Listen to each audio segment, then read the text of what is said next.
Faisal Hassan is here. You're watching HBC. Welcome to the program. The tonight's edition will be focusing on Ethiopia, which has been in deeply political crisis for the past few months.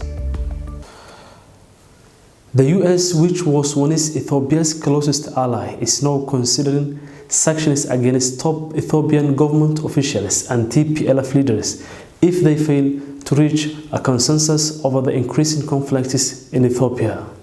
The US State Department said that the US government was not imposing sanctions at this time on elements aligned with the government of Ethiopia and TPLF to allow time and space to see if these talks can make progress.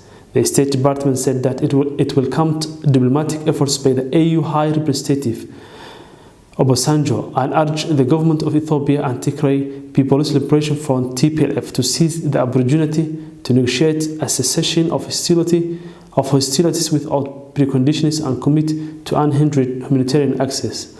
However, it cautioned that if parties fail to make meaningful progress, the United States stands ready to pursue additional sanctions, including against the government of Ethiopia and the TPLF. Fighting broke out between Ethiopia's national government and forces loyal to Tigray People's Liberation Front TPLF in November 2020, and both sides have been accused of civilian massacres, gang rapes, torture, and making arrests on the basis of ethnicity.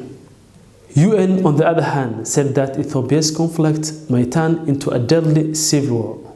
The UN's top political chief, Rosemary DiCarlo, has said the risk of Ethiopia descending into widening civil war is only too real, adding that political repercussions of intensifying violence in the wider region will be immense, compounding the money crisis besetting the Horn of Africa. She said that more than 7 million people needed humanitarian assistance in northern Ethiopia alone, with an estimated 400,000 people in Tigray living in famine-like conditions. There's been much speculation regarding how this crisis will unfold over the coming weeks.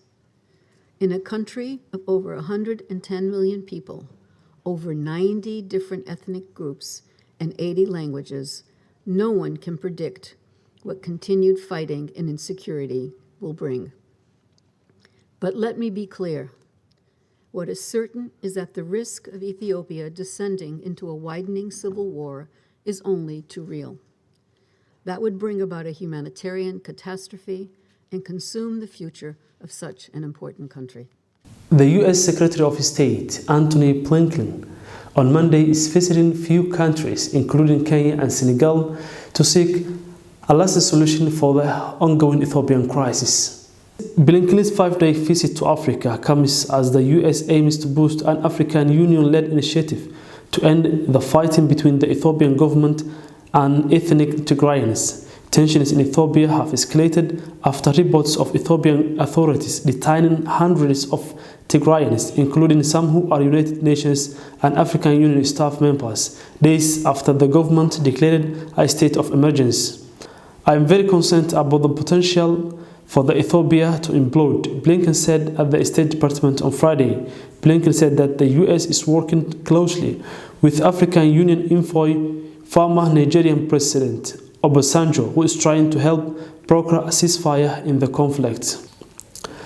Before we conclude the program, what is your thoughts on the Ethiopian increasing conflicts? Leave your thoughts on the comment section and don't forget to share and like this program with your friends.